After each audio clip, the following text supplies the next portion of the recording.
It seems very appropriate to be bringing you this Christmas message from my study here at Bishopscourt, as in many ways this has been the centre of my world over the past few months.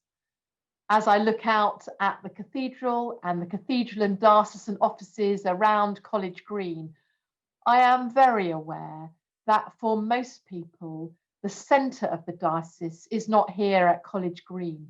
The centre is wherever you are. And over these months of lockdown, for most of us, our worlds have shrunk around a much smaller centre.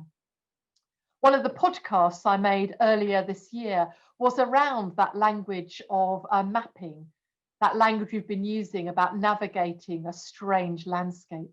And one of the people on that podcast was a Christian cartographer who spoke about how maps help us locate ourselves, even help us with our thoughts and feelings, as we're very aware of the places and the people around us.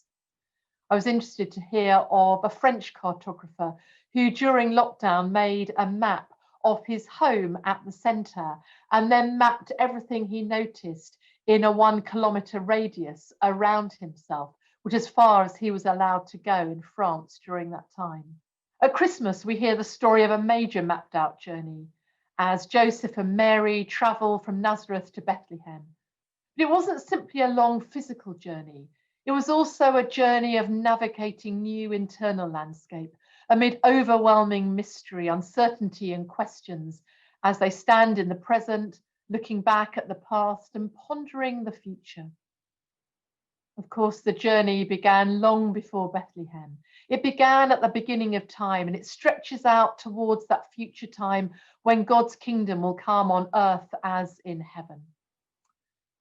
And here in the present together in this diocese, we are seeking to join in with that mapping out of the kingdom of God as we notice the signs of God's kingdom around us, and as we also seek to be sign producers as we join in with God's love, justice, mercy, and peace.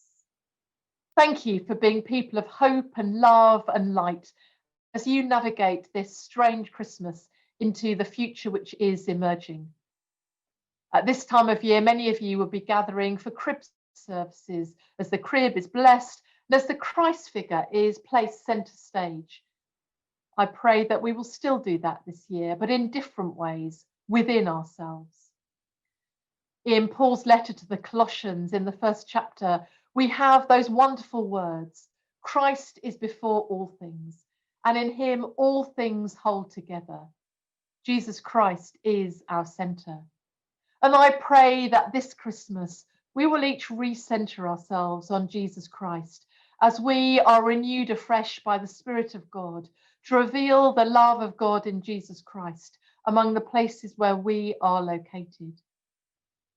And as you map your life this Christmas, the places where you celebrate, the places where you struggle, I pray you will know that God has you at the heart. And so with Bishop Robert, I want to wish you a hope-filled and a peaceful Christmas. Thank you for being fellow pilgrims on the journey. God bless you.